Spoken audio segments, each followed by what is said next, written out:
Shalom, giving all praises, honor, and glory to Yahweh by Hashem Yahushai, by Hashem HaKadosh.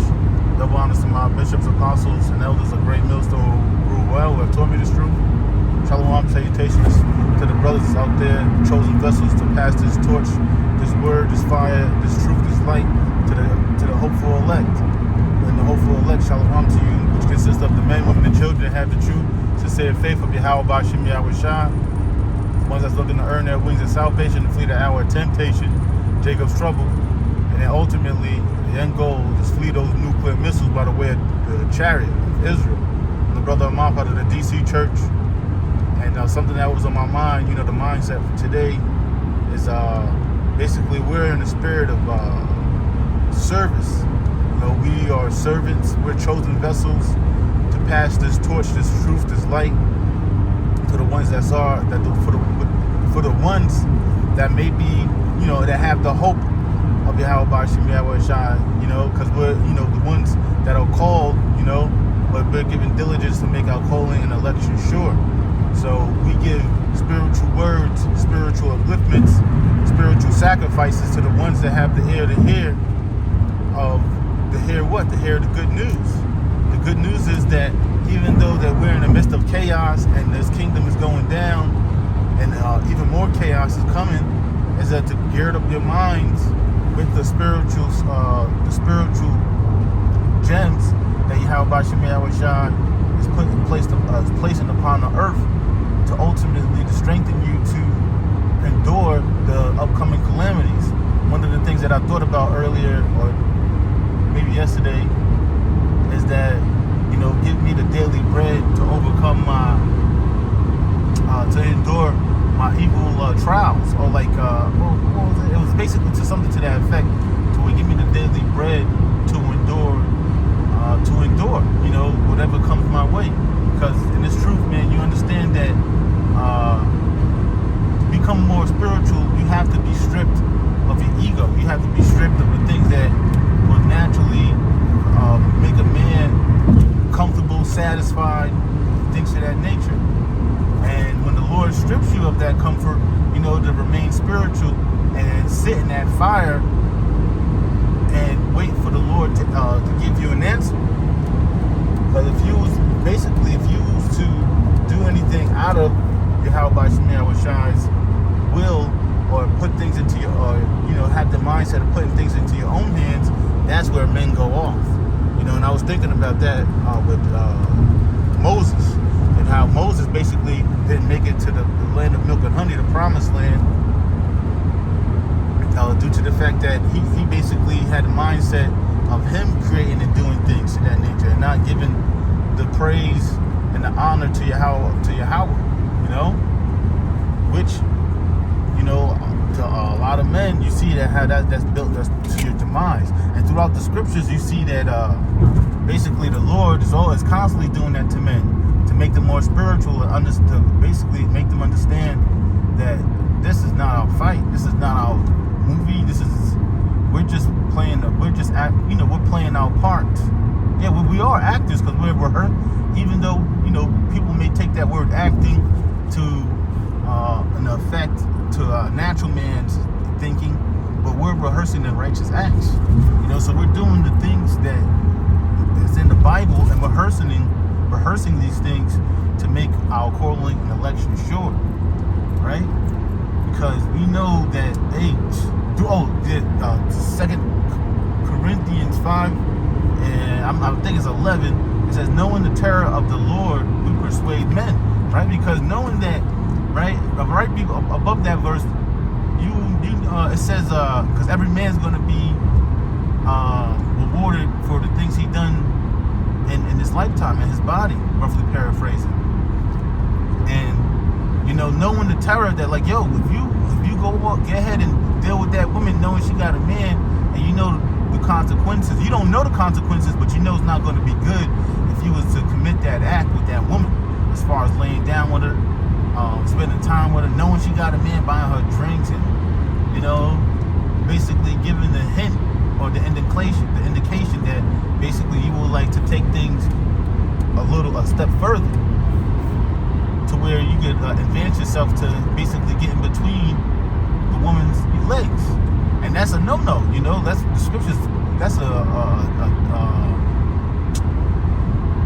a sin unto death. You know, and nobody wants to die horrible. Nobody wants to die, period. Because you see, man, you know, something that's super spiritual, that like the carnal flesh doesn't want to leave this natural state. But like I was saying earlier in that in 2 Corinthians, the 5th chapter, like, and our desire is to get ahead and depart from this flesh and be with Yahweh Shai, right? Because the scriptures say to die is to gain, right? Everything that we don't have on this side, when we die, or we go back to the spiritual world, we will have that on that side. Peace, living in righteousness. When the Lord puts forth an order, you basically take care of it. You know, you won't have no sign, no thoughts of doubt, and things of that nature. So that's why what was on Wednesday, basically we're working towards our kingdom to where where dwell of righteousness. You know, so that's why we're constantly fighting and thinking upon a new earth and a new heaven. Not meaning that we're gonna totally disannul where we're at right now, but we want the rulership and the way things to be under the order of Yahweh B'Shem Yahweh Shai, which it is right now. But we want the leaders, but so we must wait and patiently wait for things to unravel, for prophecy to unravel, right? So we can receive the reward of patiently waiting for Yahweh B'Shem Yahweh Shai, versus what? Taking on the spirit of this world and putting things into your hands, and then selling yourself short to this world and receive your condemnation, or basically your reward on this side, and live it up, and have life to where what the eye seems to be good, but what the spiritual man understands that the fashion of this world passeth away. Like every 5 years, there's a new fashion, there's a new car, there's a new iPhone, there's a new update. When is this stuff gonna stop? When can we say enough is enough and be content to where, okay, technology, of course is advancing, but how can we use technology to better the people and not use the technology to enslave, belittle, and rip the spiritual and the health of these people, man. So that's why the scriptures. That's how we know this truth, or this thing of ours that is to be true, due to the fact that, like, what the scriptures say keeps reassuring what we know, that this place is wicked as hell, and it's desperately wicked, even the flesh that we live in. And this is how we know, through the spirit and power Yahweh B'Shem Yahweh Shai had to come up with the laws, due to the fact that your ego needs to be put in check, right? So you see that everybody has a different upbringing, everybody reacts to different things differently, but we still following under the laws, statutes, and commandments of Yahweh B'Shem Yahweh Shai. So your ego could be inflated, but it will be corrected through the spirit, through the precepts of Yahweh B'Shem Yahweh Shai.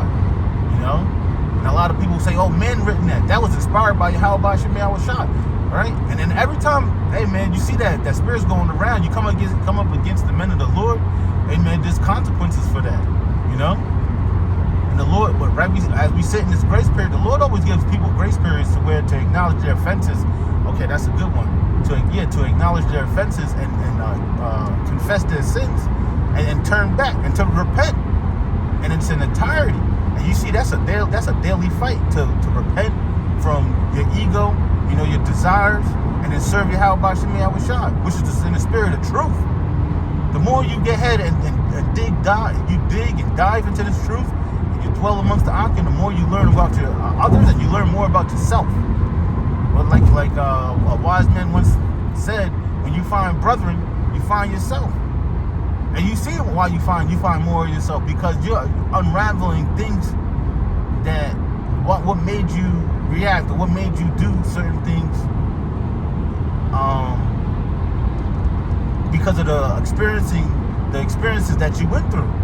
You experienced another man do something similar that you have done, and now you've seen the whole thing was inspired by lust, which is ultimately, if you lean into it too much, that's going to become sin. And that's when you see that, like, what a demon has persuaded you to enact and to sin, you know?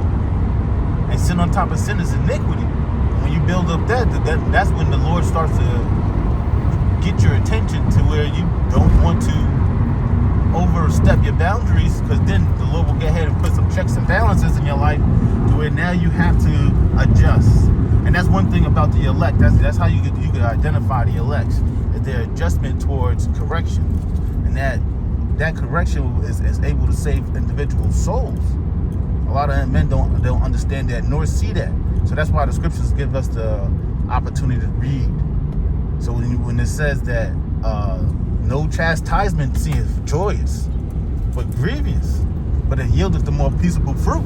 Because when you see if you have a son, you have somebody you care about, somebody you want to see do good and great, you're not gonna let them constantly do bad.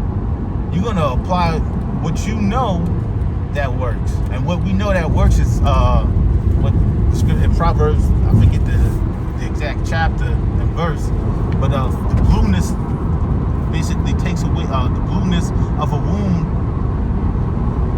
chases away demons. Yeah, the blueness of a wound basically will cast out demons.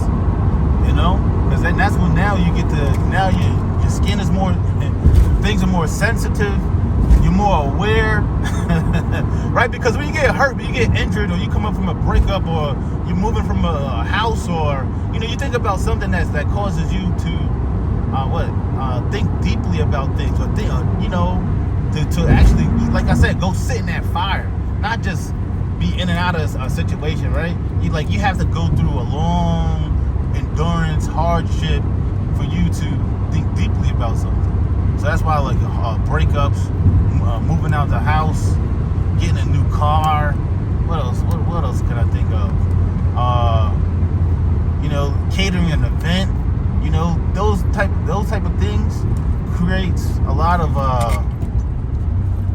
It gives you opportunity to think, and then what is a thing? It's like the opportunity to plan. So when you come up with a plan, the plan needs to adjust constantly, because new things are, like, you playing chess, right? But you have, and this thing of life, right? You have a chessboard, or you have, consider a chessboard. But on the chessboard, of course, you're playing that opponent, which is yourself first, right? And then you have other people that you don't even know that's playing that same chess game. So they'll put a piece on the chessboard, and then now you have to adjust your strategy, because not only are you fighting yourself, now you got to fight something else. And that's when, your management comes into play, and all that other good stuff, which, hey man, through our experience, and we get more hope, because now we have gained more patience, which patience means suffering. And when you start to suffer certain things, you will desire, how can I put that? Because you got to think about it, right? If somebody's passionate about something, they have eventually have taken a light to something, to where they have gained a like. So now, since they gain a like, they're gonna want to get the like more. They wanted to basically go through the steps to create that feeling they felt because they liked it. Now it's going to create passion, where you have to suffer to get to those things, which adds value to your life, because now you see a better purpose as far as, like, pursuing something that actually brings forth life and not death. Which a lot of people in this world today, they don't unknowingly breed death and destruction, and not life and peace and harmony. A lot of the things, everybody's not with nothing. Nobody has time for nothing. And then a lot of the sayings in this world is to be true. Because it's like another saying, like, people say they don't have time for stuff, but they'll make time for things. They make time for scrolling on Instagram at late at night. They'll make time for getting up early to scroll on Instagram, or scroll, period. And that's a big thing in this world. The scrolling takes up a lot of time. And if you'd be noticed to be true. And this is an addictive world that we live in. And one addiction never pops up and causes chaos and anxiety and strife and wanting to turn back. But more addictions tied to one, and it's always deeper than what it is. If you're addicted to one thing, or you got a liking to one thing, that one thing led to another and another and another. So that's why it's easy to get caught up and lost in this flesh due to the fact that all these distractions that you have. But one thing we do have is to focus on Yahweh Ba'ashem Yahweh Shai, and what the spirit of truth, the spirit of was a foretelling, or a spirit of what's that word I'm looking for? To prophesy, man. So to prophesy is to say before. We're saying like Yahweh Shai is telling us things before it happens. You know, you have to consider that we man, Yahweh Shai called us friends, so we know the things that's getting ready to happen. And if man, it's all spiritual. But yeah, man, you know, we basically got the wisdom and knowledge of Yahweh Ba'ashem Yahweh Shai. We know the spirit that you know to stay in Yahweh, stay in the sight of Yahweh Ba'ashem Yahweh Shai, which is the spirit of prophecy. You know, which means to say before, and we're looking for the instruction that Yahweh Shai is getting ready to say before, so we can get ahead and perform the task that He needs us to do. So with that, I want to give all praise on the glory to Yahweh Ba'ashem Yahweh Shai, Ba'ashem Kadash, double honor to my apostles, elders, and bishops of Great Millstone. Shalom to the elect. Shalom.